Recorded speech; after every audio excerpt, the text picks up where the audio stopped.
Hi, I'm Rebecca Kosick, and with William Witten, I'm co-director of the Bristol Poetry Institute. And it's my pleasure to be able to just welcome you to this event tonight, reading featuring the acclaimed Claudia Rankine and Bristol's very own Vanessa Kisuule.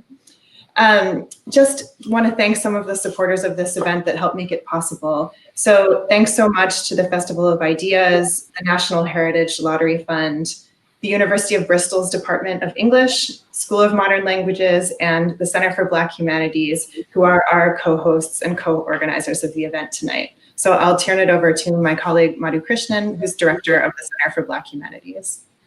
Hi, good evening, everyone. Thank you very much, Rebecca.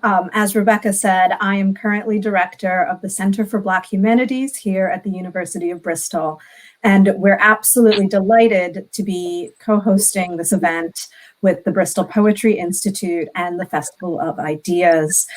As a research center, we aim to create an international hub for Black humanities research, and we're particularly committed to reaching audiences outside of the traditional university environment through a diverse series of events, research, and programming. So it's an absolute thrill to have Claudia Rankine here tonight, as well as all of you for this discussion. Again, thank you everybody for coming. Thank you to all of our sponsors. And most of all, thank you to Claudia and Vanessa. And I'll now turn it over to Vanessa Kisuule, the second city poet of Bristol, who will be chairing our event. Oh my goodness. Hello, everyone. There are so many of you out there and from all over the world. It seems I'm seeing all sorts of names of countries and places. I'm seeing Cyprus. I'm seeing Galway Island. I'm seeing as exotic places as Winchester, UK. My goodness, you're coming from everywhere. And what a testament to one of the few benefits of being online and digital for this event, as much as we'd all love to be in the same space. And thank you so much for joining us. My name is Vanessa Kisuule. I'm a writer and a poet, and today I'll be your host. I'm joined by the inimitable Claudia Rankine. I am honored. I am only this much intimidated, only a tiny bit, guys. I'm handling myself. But yeah, she really is one of the most prominent and important voices we have right now in poetry, in academia, speaking on issues of race and blackness and whiteness in our contemporary society. So we've got a lot to get through. This is an incredibly meaty book with much to discuss. So I don't want to spend time waffling. We're going to go straight into a reading from Claudia before we have a brief discussion followed by your questions. So without further ado, I want to introduce Claudia Rankine to read from her latest and most brilliant book, Just Us, An American Conversation. Thank you, Claudia. Thank you, Vanessa. It is an honor for me. I'm going to read from Just Us, An American Conversation, the section entitled Ethical Loneliness. That's a term taken from the philosopher Jill Sturber. She defines ethical loneliness as the isolation one feels when one, as a violated person or as one member of a persecuted group, has been abandoned by humanity, or those who have power over one's life possibilities. I go to see Fairview, a play by Jackie Sibley's Drury, with a white female friend. She's interested in thinking about whiteness. This play is interested in thinking about race. We are covered in all directions. Near the end of the play, the fourth wall is broken. A character asks the white members of the audience to get up from their seats and walk on the stage, which has been transformed into a beige living and dining room with a staircase leading to the second floor. Faces will be revealed, composure tested. Effort must be made to stay within the requests of the play. The Black actor wishes the space of the audience to hold Black people in a way the world does not. The request is presented as a conditional. What if? What if the audience, in this space of the imagination, can enact something that doesn't exist in the world. Is the stage now a segregated space as the Black actors join the Blacks in the audience? Has center stage transformed into the front of the bus? Or is it now a whites-only boardroom? In the moment, no one knows what really is being proclaimed. A white man in the seat behind me says, "This is fucked up." Nonetheless, he makes his way to the stage. The white woman I am with remains in her seat. I am getting tense. The playwright is a Black woman, and I am a Black woman, and I want her play to have what it has requested, what I assume it needs. Is my identification with the playwright because she's Black, or because she's a woman, or because she's an artist? It's impossible to dissect.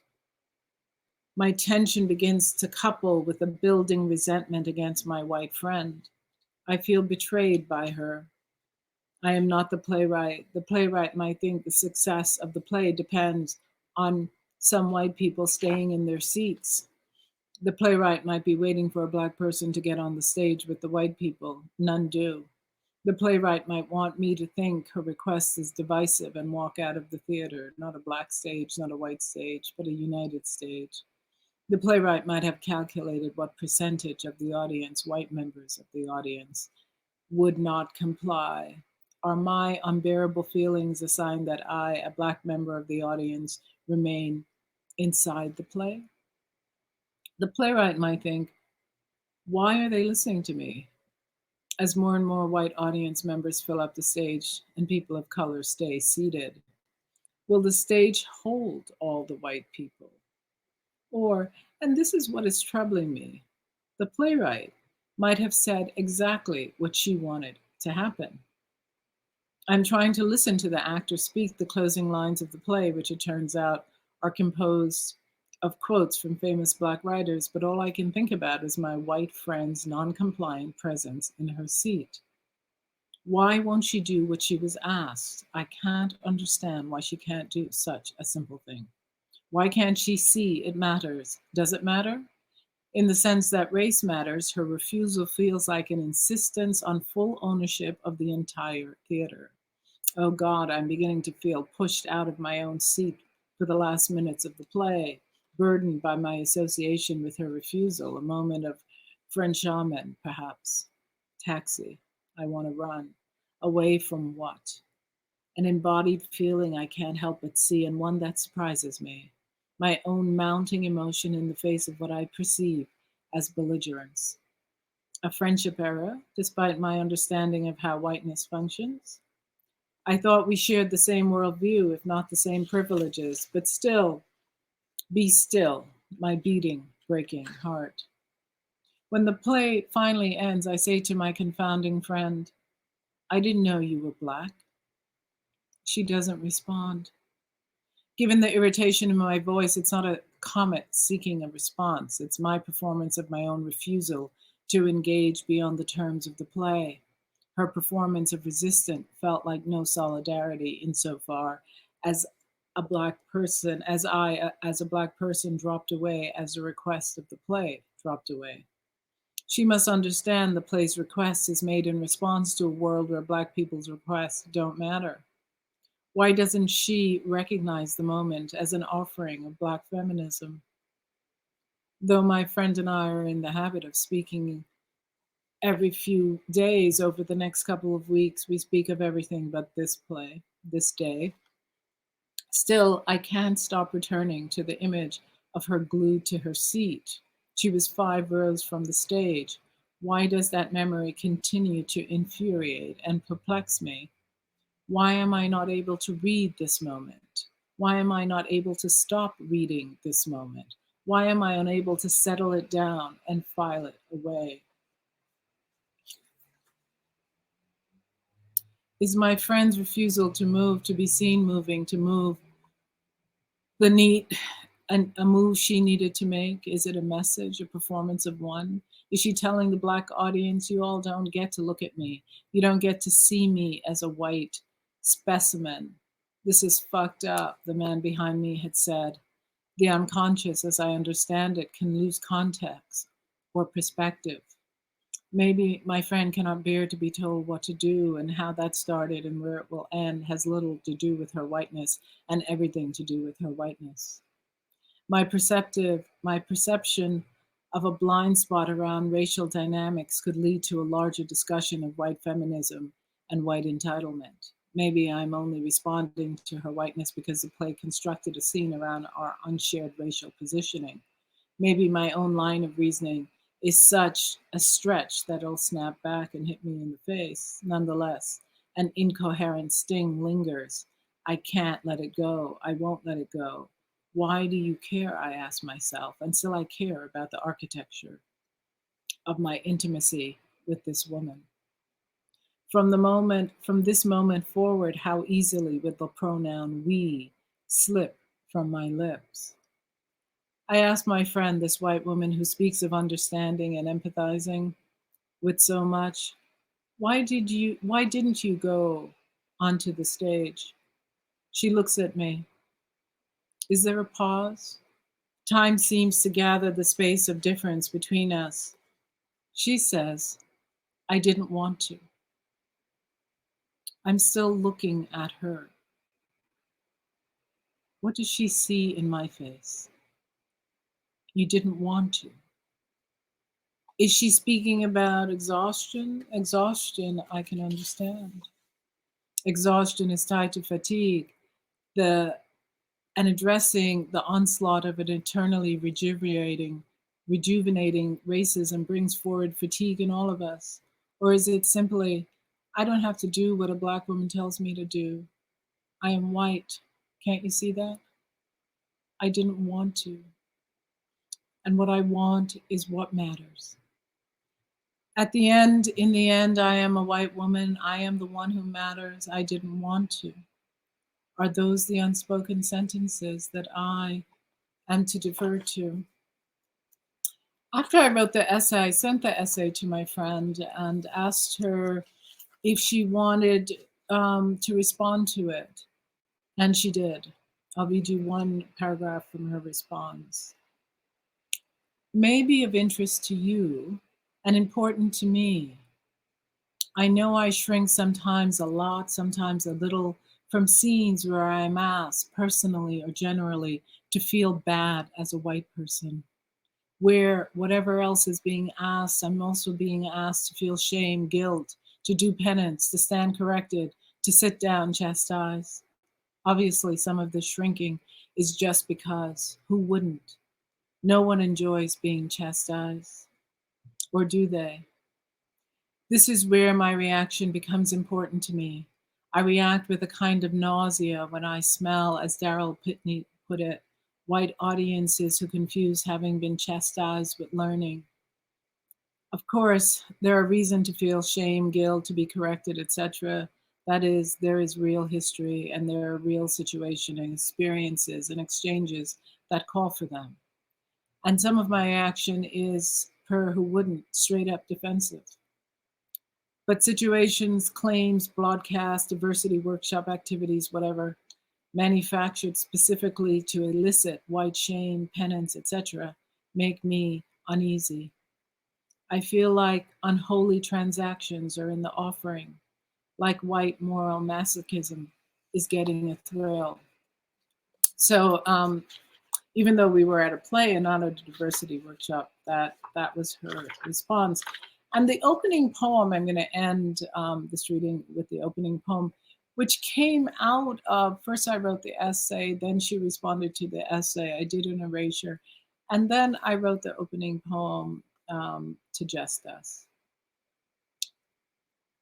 What does it mean to want an age-old call for change, not to change, and yet also to feel bullied by the call to change?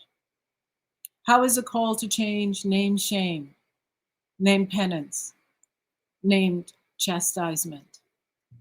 How does one say, what if, without reproach?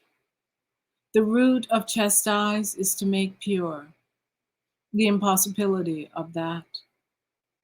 Is that what repels, and not the call for change? What if? What I want from you is new, newly made, a new sentence in response to all my questions, a swerve in our relation with the words that carry us, the care that carries. I am here, without the shrug, attempting to understand how what I want and what I want from you run parallel. Justice and the openings for just us. Thank you.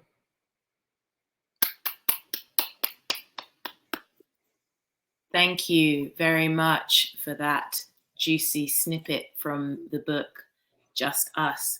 And hopefully plenty of you in the audience have your copies and have already read it or are partway through reading it, because we'll only be able to touch on a few of the aspects of it.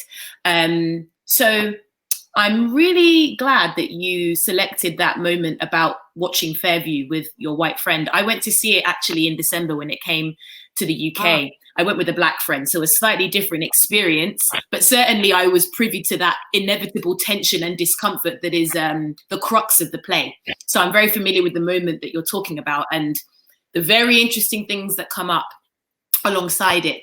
So I was wondering what your feelings are about the inevitable elephant in the room, which is the theatre world being inundated with white middle class people. So oftentimes when we're having race conversations in those spaces, and by extension, a lot of arts environments, and by that I mean institutional art spaces, certainly, we are talking primarily to white people. So what do you think that does to the conversation? And do you think it's a conversation worth having at all? I think all conversations are worth having unless the person you're having the conversation with doesn't want to have the conversation. So I'm not interested in forcing the conversation, but I am interested in having the conversation. And it's true that given sometimes the economic world of the art world, that it becomes a class issue as to who has access to certain spaces. And that's a problem that speaks both to sort of segregationist policies in both our countries in terms of where things are located, and so it's a complicated mess. But ultimately, anybody can go. Nobody's being actually turned away, but there are other forces at play. And yet, we do want our work to be in institutions we value. So that's always the crux of it. I don't, as an artist, I don't think about who the work is for. Okay. Because you never know what a person takes from the work. When I published Citizen, the last book, I remember being in a lot, signing books, and all of these Asian women came to me and said, "This book is for me. I know you think you're writing about African American experiences in the United States, but I have had all of these experiences, many of them." And I wouldn't have anticipated that response before it occurred. So I don't think, oh, this book is for this person or for that person. But I do think that these are questions that I am looking at for me. And I'm a very ordinary person, I live a very ordinary life. And I have a kid, I have a husband, I have to get to work, I have to get home, dinner has to be served, all of those things have to happen. And so if I have a thing I'm thinking about, I think everybody's thinking about it. I just feel like I'm not special in that way. So I just feel like these are concerns we have. So for me to follow the line of inquiry is just to follow the line of inquiry. people will come into that discussion from whatever door they enter. Okay. But that's how I look at it. Okay, so to follow on from that, I'm very interested in your use of pronouns throughout the trilogy. So for those who aren't aware, Just Us is the third in 3 books. So the first was Don't Let Me Be Lonely, which came out 2004, was it? Was that right? Yeah, maybe. 2004, if my Googling led me down the right pathway. And then Citizen, which came out in 2014. And then, of course, Just Us is the conclusion of this trilogy. And I feel like in Citizen, the use of pronouns, particularly the use of you, created this, well, for me, a very unsettling, dissociative feeling. It was as if you were either referring to yourself as the second person, or you were positioning the reader, whoever they may be, in this weird dissonant place of being the voice, but also not the voice. It was, you couldn't quite settle into it. Whereas I feel like the pronouns in this book, by virtue of it being more anecdotal, are a lot more grounding for the reader. We have more of a sense of who is speaking and from what place. So do you think a lot about pronouns and who you're implying and who you're not implying, who is included and who is not by your use of them? I'd love to hear a bit more about that choice. In Citizen, that you, like the French tu veux, was attractive to me because of its range. And so in a way, it stopped being a pronoun and became a place. And it was a site, it was a pronominal site. And you could climb into this place and figure out where you stood. Am I the person who is the you, or am I the person receiving the injury from the language? Am I the person giving the language that causes injury? Like that was a choice for the reader to make for themselves once they had entered into the space of the you. With Just Us, because the experiences, I wanted it to really, because, let me put it this way, because I was asking people to engage in a conversation, I wanted the book to demonstrate the speaker, which is me, showing up fully, honestly, vulnerably in the position of the I. Okay. And that was a conscious decision. And that meant that I came in as what I am, a middle-class woman who teaches, who, lives in a house that has 3 floors. I don't know, whatever that means to people. Little flex. Yeah, that's cute. We like it. Well, because of the piece in Big Little Lies where we're talking about houses and what they look like. And so it is a firmly kind of bourgeois positioning of a family. I'm a mom, I'm a wife, I am, I wanted all of those things to be like, this is what it looks like. I'm not trying to present anything other than what I got. Right. And in that, these are the conversations I'm having. And so that I was meant to be me. That was meant to be me. And the book, the conversations in the book are not meant to be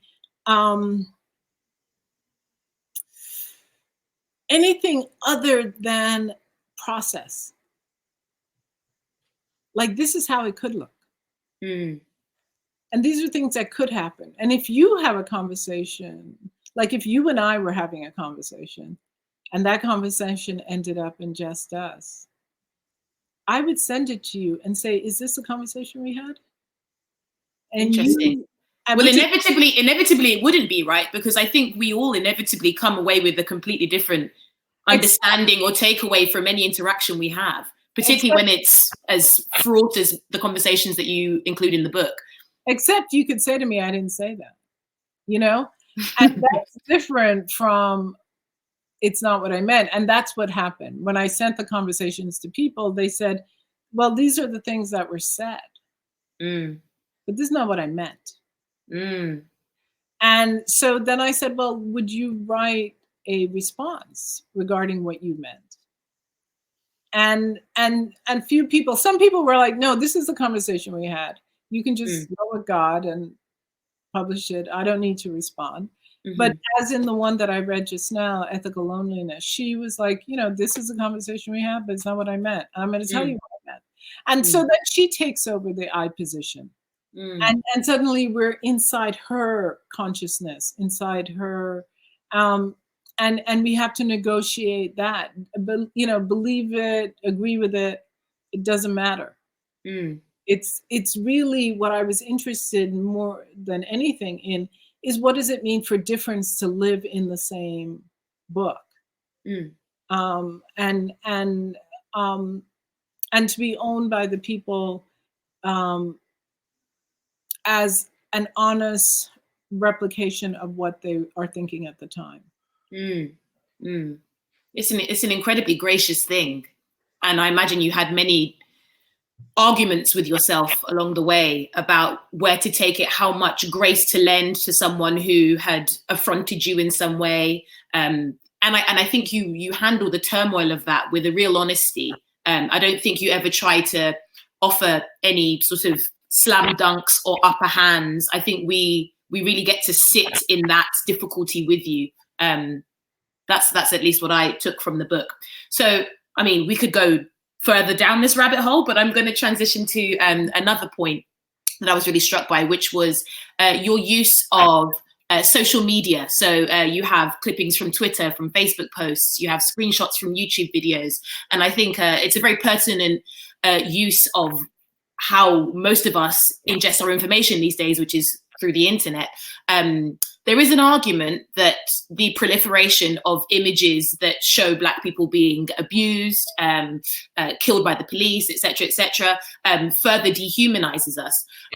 So what was your rationale with including some of those images? I'm thinking in page 74, when you include the police officer attacking the young girl, you know, very harrowing images. And I'm sure that you were very thoughtful about why you were including those and what effect you wanted that to have.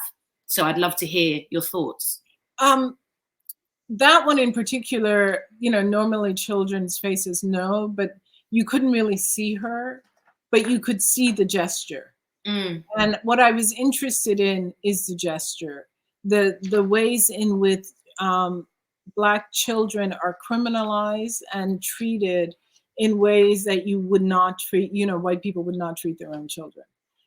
And no one else could treat their children that way and get away with it. And yet Black children are considered things that can be thrown around. So I didn't include any images of the teenager that you could identify. But it does include her. Yeah, that question though around the circulation of the constant circulation of Black death and violence against Black people, reinstating the injury and the death and traumatizing people further, is one that I am really interested in, because even though I'm solidly positioned in the use of documentary material, I am also very aware that we don't need any more traumatizing as Black people. Yes. Yes. Amen. We've had enough. So I am thinking there are things that I've done with my husband's situation videos that we now have put trigger warnings in, but were I to make them now, I might make them differently. And certainly with Just Us, what I put in the book, I put in thinking about how explicit they were. Some of the language I didn't pull back on, like the British guy who was haranguing that Black woman. On the flight, yeah. On the flight. I kept that because I think that, you know, often people, and this is not just white people, there's certain categories of Black people who don't want to believe the level of dehumanization that happens to people of color in their normal course of the day.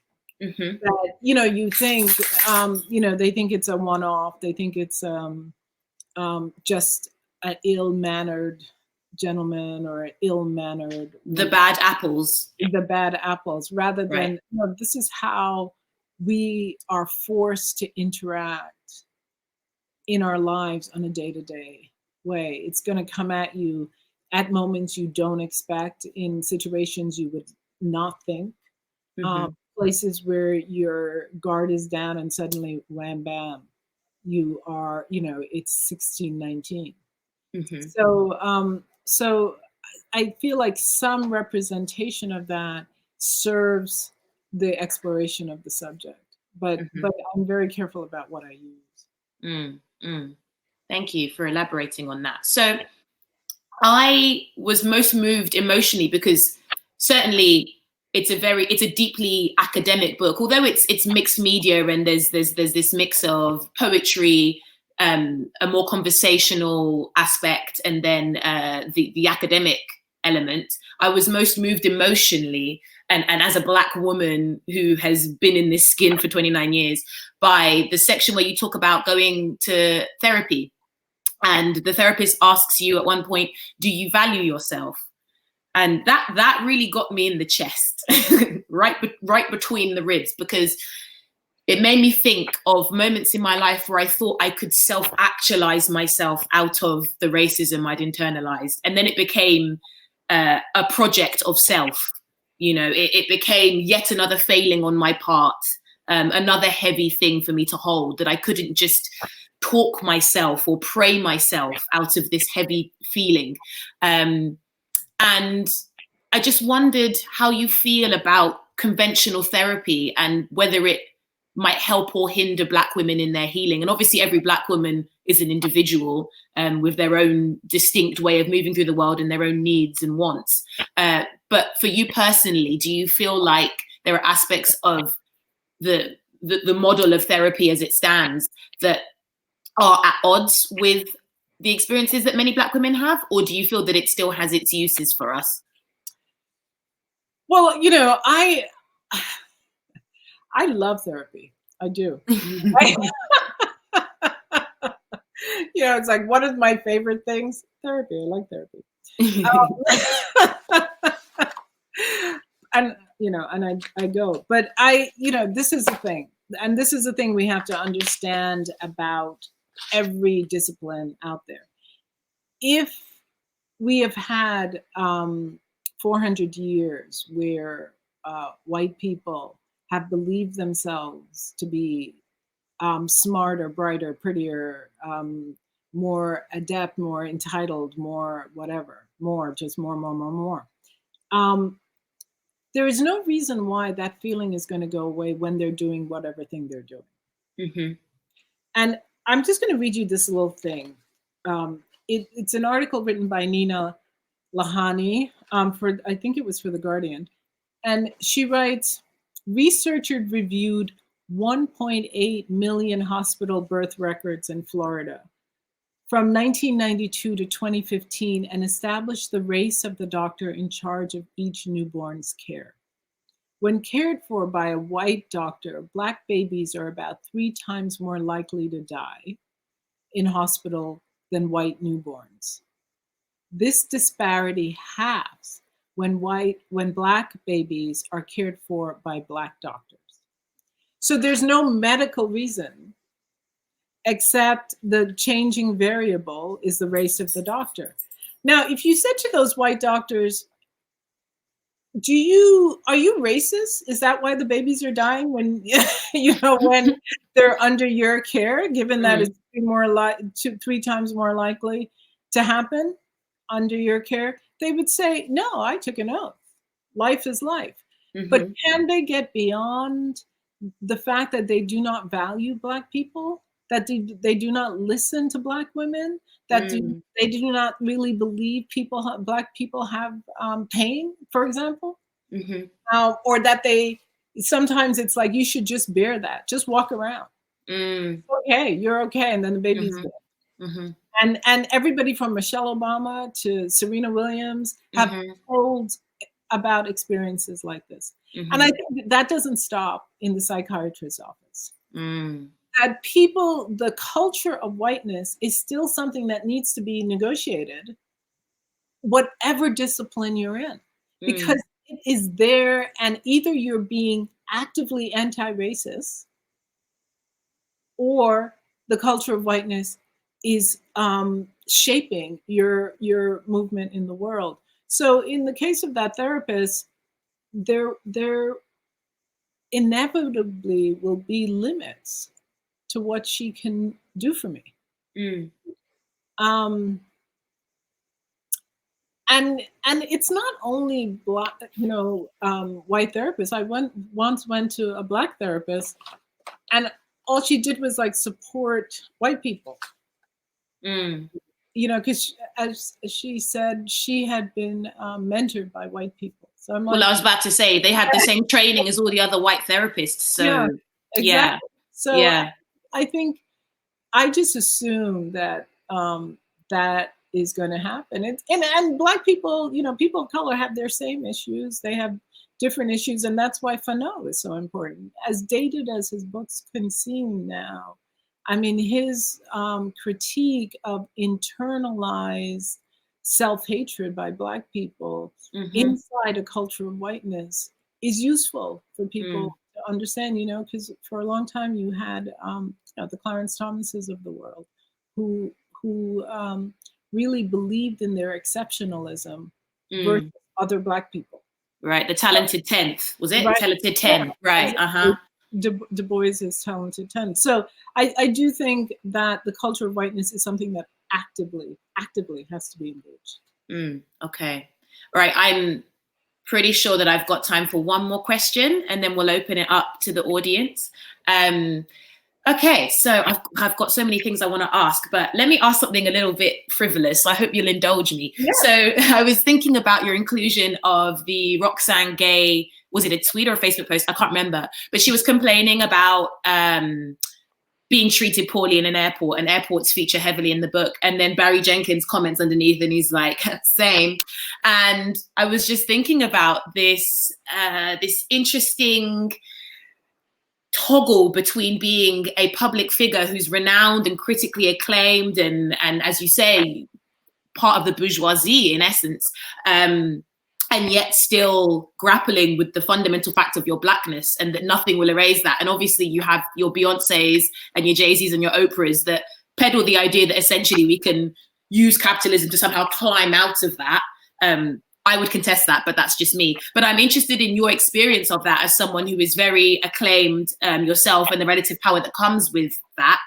And whether you feel any discomfort or strangeness around it. I know Ta-Nehisi Coates wrote a brilliant article about how he felt in the aftermath of writing Between the World and Me, and this strange semi-famousness he had, and this weird pedestal he got put on that he then started to almost court. And yeah, how do you navigate all of that? How do you navigate being a big deal, capital B, capital D, and also still dealing with these questions, these really deep, dark, difficult questions, and then this idea that you would get money and panels and talks and acclaim off the back of this pain and this struggle? What's that like? Well, first I'll tell you a story because it's hilarious. It's funny to me anyway. And because it fits, it's not in the book, but it fits within the framework of the book. I was in the airport. Where was I coming from? I don't remember. This is how you know someone flies often, darling. They lose count of all the destinations. I'm standing. There is a separate check-in point for first class, right? Mm-hmm. And I wouldn't know, but okay. It says, first class travel is here. Check in here. So I get in line, and there's a woman, a South Asian woman, black, who somebody I would consider a black woman, is behind the counter, and she comes running out from the counter, and she says, "No, you're in the wrong place. Wow. This is for first class. This is for Wow. first class. And Wow. I can read. And there are a bunch of white people standing behind me, and everybody's cracking up because everybody knows what's going on, right? Right. And then she says, "Give me your passport, give me your ticket, give it to me, give it to me." So I give it to her. And she looks at it, and then she's a little bit embarrassed, but then she then says to me, "Go over there to the second lady, the white lady who's in the next, I would have gone to her, she was the first one, and then there was one next to her." Right. So I go and I check in with that lady, and she is now overcompensating for Sure. what has happened. So she's like, "Oh, madame, you should go to the first class lounge." Wow. Yeah. And so this is all going on, and then I get on the plane, and I'm putting my bags up, and a group of stewardesses, flight attendants, they're talking, and I see them huddling together, and they're all looking at me, and I'm thinking, "Oh God, what's happening now?" Because that just happened, and I'm thinking, "What's gonna happen now?" And so finally, one of them comes over to me, and she says, "Aren't you Claudia Rankine?" And I say, "Yes." And then she says, "Oh, I love your work. And I was just telling my friends that you're that poet." And so that's like in the space of 10 minutes. Right. The whiplash of it all. It was like, blah, blah, blah. Right. Yeah. But, this is the thing. This is why I wanted the book not to at all pretend about the privileges that I have in my life. So, because often you hear people saying, "Well, maybe it was the way they were dressed, or maybe it was because they had dreadlocks, or maybe it's because they were wearing a hoodie, or maybe it was just like they just thought she worked there, or maybe and the maybes, maybe just keeps going, and it doesn't matter." That's what I wanted to say. I was like, it does not matter, because it is not about you. It is about white people's fantasies around Blackness. It does not matter who the person is, whether it's me or Roxanne or, Barack Obama talks about this. We saw how Michelle Obama was treated by everybody, including me. Edward Enninful not being allowed into the Condé Nast building, even though he is the literal fucking editor of Vogue. Like, right. It runs deep. So, and so the decision to just put my life as it is out there has gotten criticism from people. Like, why should we care about your bourgeois life? I'm like, you shouldn't. That's my point. Right. You care about my because my Blackness trumps every dollar I make. It doesn't matter where I sit on the fucking plane. You know what I mean? So that is the point. And also, I think that sometimes people, white people, Black people, all kinds of people, like this narrative of Black people in need. That Black people is a repository of need. I don't need anything beyond what I get for what I do. But I do want respect. I do want justice. I do want equity in the world, not just for me. I'm going to, I'm almost 60. If I have another 20 years in me, hooray. But, but life will go on. And I would not be doing this work if I were doing it for my own personal need. And so I don't, a lot of people write about mass incarceration. They write about impoverishment in Black communities, all of that stuff. And I read that stuff, but that's not what I'm doing. I'm writing about how a dynamic is at play no matter what. No matter what. Yes. Yes. Amazing. Thank you so much. I'm going to go into the questions we have here now. Thank you so much, everyone who has dropped one in here. Bear with me as I sift through. Okay, the first question is, could you say something about the different work that you think your different forms of writing do?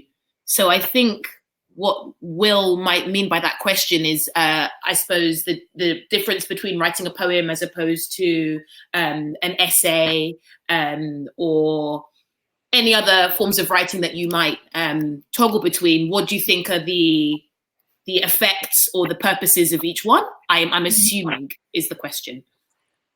Well, I think, my writing is always hybrid. So it's hard for me to think of them separate, because all of them bring I trained as a poet. I teach nonfiction and poetry. I write plays. Where I see a distinction in my work is maybe between sort of the creative work. The plays themselves function differently. They are, when I'm writing plays, I feel like that is one of the most collaborative moments in my life, because everything changes when the actors are in the room. Everything changes when you get an audience in there. Like, lines are shifting, people are cutting, people are moving things around. Things are, there's a fluidity, because in theater, the audience matters in a way that in writing a text, you just assume that the audience, if the book is for them, will stay with it. Right. And if it's not for them, they will, put it aside. Whereas in the theater, once you're in the theater, you got one shot. You go. And, yeah. And whoever's in that room has to be able to get it like that. And so that kind of work, I love it, but it's exhausting. It's, whenever I finish working on a play, I come home and I go to bed for like a week. I literally sleep for a week. And the last play, Help, which was about this Trump era, opened at the Shed in New York, I think March 8th or something, March 7th. And then we had to close on the 10th because of the C word. The C word. And so literally I packed up and I got him, in the car, and I drove back to Connecticut, and I got home. And then everybody kept saying, you must have COVID. And I was like, why? And they said, because you've been sleeping for days. I'm like, no. I've just finished the play. I just finished the play. I was exhausted. I was exhausted. So and then journalism, writing for the Times, when I write pieces for the Times, that's also another kind, because that is, that's about an audience. It's a very different kind of writing, journalism writing, and you're working with the fact checkers, you're working with the editors. And it's, for me, it's the hardest one of the three. A lot of pressure to get it right. There's journalistic integrity and all sorts of things to consider. I really wanted to talk to you about your use of footnotes and this interesting, I feel like in the book, you really acknowledge the slipperiness of the research process. And I wanted to talk to you about that, but there isn't time. But just, for everyone listening, if you haven't got stuck into the book yet, the footnotes are crazy. I don't think I've ever seen anything quite like it. The way it's set up, it's really cool. Okay, let's have a look here. If you could give President-elect Biden any advice on how he could use the office to improve racial relations in America, what would it be?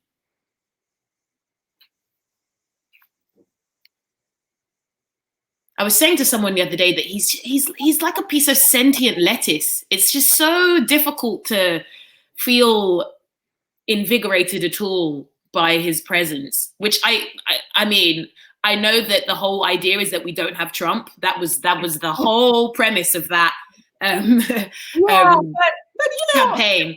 I think I started out close to that, but I don't believe that now, because I've been listening to Biden, and I never thought I would hear coming from a national leader the term systemic racism.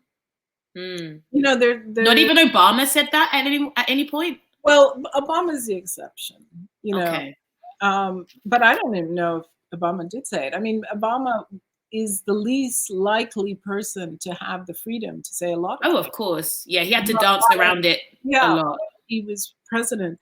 And, I just the other day, I heard Biden quote Doc Rivers, the Black basketball coach. Doc Rivers said, Black people keep loving this country and this country does not love them back. And suddenly I turn around and I hear Biden quoting this. So I feel what's that phrase? It's not suspiciously optimistic, but something like that. Like, right. I think we have Harris at his side. I think the cabinet is very much a reinstatement of the Obama cabinet. Many of those people are coming in. And so I don't know what advice I would give him per se, but I am really open to being surprised. The question really, and everything really, people do not understand how important the election in Georgia is in January for those two senators. Because if Mitch McConnell retains control of the Senate, it won't matter what Biden wants. Because the Senate will do to him what they did to Obama. They will stop everything in its tracks. Right. So everything is riding on those two Senate seats that are going to be re-adjudicated in January. Okay. Yeah, I think we get very preoccupied with the figureheads, don't we? And we forget about everything underneath. Also, I'm being accused of being an ageist in the chat. It could be a very fresh piece of lettuce, guys. I'm speaking about his charisma or lack thereof. It's nothing to do with his age. But thank you so much for that eloquent response. Okay, next question.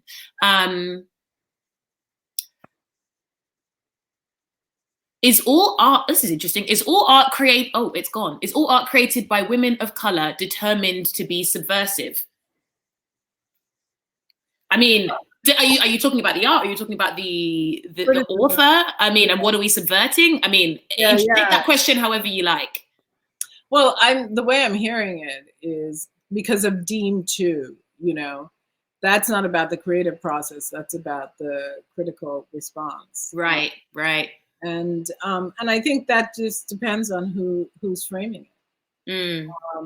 When things of mine are reviewed, with the exception of Just Us, I got some scathing reviews of Just Us by Black women, but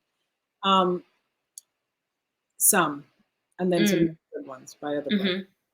But I think in the past, I have found that my work, when reviewed, especially the plays, when reviewed by white men, have accused me of hating white people.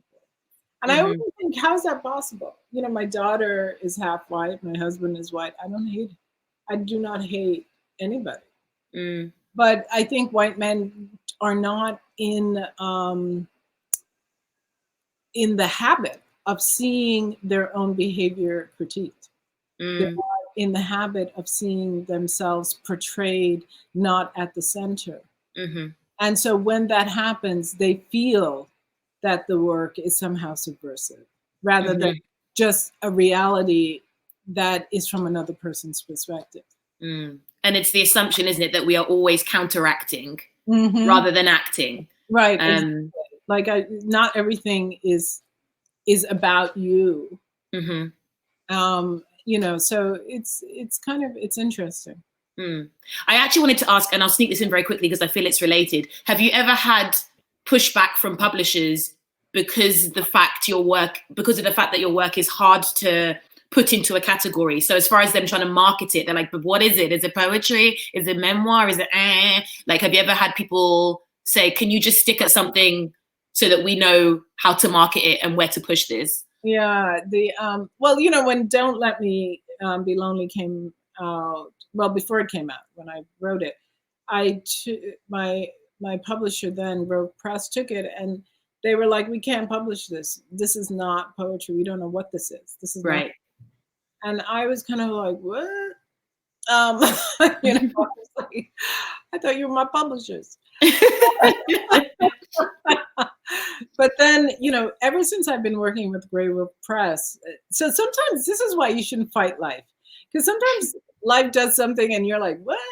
And then you get this other thing that's even better, you know? So once they kicked me out, Grey Wolf took my work, and working with them has been magical. Fiona McRae, Jeff Schatz, you know, they have, it's always been a question of how are we going to do this? Not whether or not we're going to do it, but really how are we going to do this? And with Don't Let Me Be Lonely, they were like, well, we should say what it is, because I don't think people know what it is. And then when I came to them with an American lyric, they were like, oh, okay. Yeah.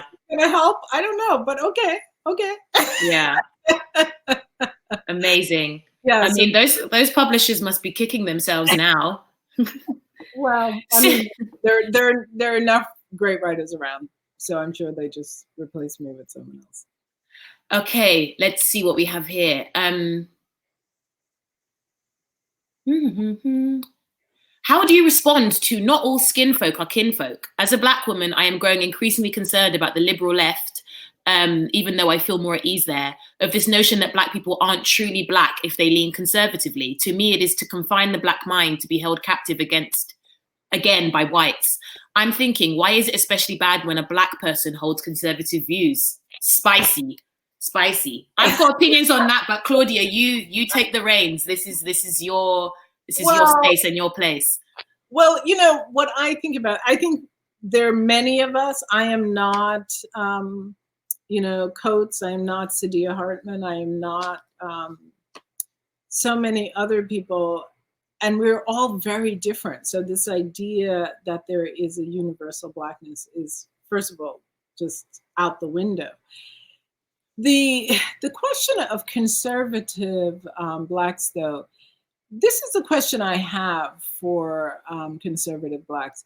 Like, how does one reconcile agendas where you are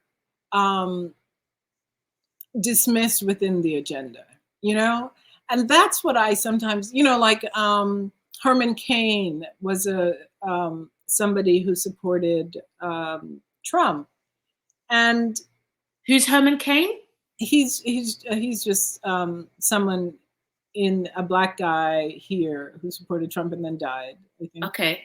And you know, he had Blacks for Trump, and I'm like, this man is a white nationalist who is telling the Proud Boys who would kill you to stand by, and yet you are okay with that as a position that you support. So that's I think that's why the conservative Blacks is always a kind of question. I mean, I think sometimes people are ruled. I had a long conversation with a guy who was in the army, a Black man. And, you know, he was like, you know, I'm conservative, but it's because of economic reasons. And I feel like these policies help me financially. And that's fine, but but it's not, I don't believe that anybody should be condemned because of, you know, they take a different position, but I don't honestly understand the support of ideologies where I am not valued inside the ideology. Yeah. I mean, there's lots to say on that. There's a whole documentary that I recommend people go and watch if they're interested, called Uncle Tom, which is from the perspective of Black conservatives. It includes inflammatory figures like Candace Owens, but there's also just some more less controversial figures who are just normal people speaking about why they vote Conservative. And it's 2 hours long, but it's pretty eye-opening. Mm-hmm. So if you're interested, I would recommend that. And somebody has just reminded me that, and this is why I brought up Herman Cain. He's somebody who died of COVID, and which he contracted at a Trump rally. And somebody just put that in the chat. And I think that's why I wanted to bring him up, because that's, again, somebody who is following somebody who does not value not him or anybody else, actually, anybody. Yeah. And you know, sees himself as part of the Republican Party, despite the fact that the tenets of that party would have people die. Yeah, it takes all sorts to make a world. It's crazy. But I've probably got time for one more question. Could the powers that be holler in the chat if I need to wrap up, or do I have time for one more? I'll try and pick one more. Okay, I'm not being told anything, so I'm just gonna keep going. Let's see. Just trying to find a question that's if you're trying. One more, Vanessa. Okay. It says, if someone objected severely to your view of a conversation with them in a piece of writing, how would it affect what you did with that piece? You know, I wrote a piece, the original piece in Just Us is about talking to white men on airplanes. And I received, there was over 1,000 responses in the New York Times. It was published in the New York Times. And there were over 1,000 responses. And then, because I'm easily findable at Yale, I got over, I think, 220 letters to me, directed to me, Claudia Rankine, Dear Claudia. And I would say about a third of those disagree with everything. And then 50% was like, I found the piece interesting, but this is what you got wrong. And then some of them were like, I agree with you. So all of those letters, those 220 plus the 1,000 responses on the New York Times, I took them all, I printed them all out, we read them, my assistant and I organized them, and I used them to write the play. Because I would never have known what those people were thinking, those white men were thinking, unless they wrote back to me, spoke back to me. And I am interested. I am not pretending to be interested. I am interested because, you know, white men make up 35% or 34% maybe now of the population, and they hold 75% of the elected offices. So they are governing my life. They are in charge of what is possible for me. They just put a woman in the Supreme Court who believes I shouldn't have choice around my body. So I am interested in what they have to say because they are making laws, making legislation that limit my ability in this world. So I need to get on board so that I'm not always just on the side saying, I wish you hadn't done that. You know, so I did use all of that. I read every single one of those letters. I read every one of those responses, some of them very mean, very harsh. But, you know, you dismiss some, you take what you can from people who are making an honest evaluation of the world as they see it. You know, I don't believe that all those men are horrible people. I believe they're people inside a culture of whiteness. Right. I am so loath to leave it there, but I have to, I'm afraid, esteemed audience. But thank you so much for just a really nice chat. I just feel like I've had a really lovely chat with you. I was very stressed and worried, but I just feel like I've had a lovely conversation with a very warm and incredibly intelligent human being. And yeah, we've just we've just chewed the fat, innit? It's been a minor thing, and 700 or so people just listened in. It's nothing. But thank you so much, Claudia Rankin. Please, everyone, if you haven't bought a copy of Just Us yet, then you can click on this here turquoise button underneath our faces and buy yourself a copy. Hopefully this conversation has encouraged you to get stuck in. And buy the other two as well. Don't Let Me Be Lonely and Citizen. Get the whole 3. Start from the beginning and watch the whole conversation expand. It's a journey. Thank you, Bristol Festival Ideas, for facilitating this event. There's probably a bunch of other people I need to thank, but I don't know. I don't know who they are. I've forgotten all their names. I'm a really bad host. It's fine. Hopefully they'll still pay my invoice. Okay, cool. We're going to wrap up there. Thank you so much, everyone, for listening, for your brilliant questions. Sorry we didn't get round to them all. Unless there's anything else that I need to say, I'm going to leave it there, and they're going to cut the thing out, and that's going to be it. I love the eyeliner. Thank you. I wanted to say I liked your lipstick, but I thought you'd be like, oh, she's so sycophantic and gross. So I didn't say that. But I can say it now because you said something nice about me. It's Charlotte. What make? I don't know. Is it NARS? Maybe. NARS. Yeah. Maybe. You see? 3 floors, NARS lipstick. Did you see this life? That's the life I want, people. Buy my book so I can have that life, yeah? Get to it. All right, everyone. Thank you so much. That's all from us.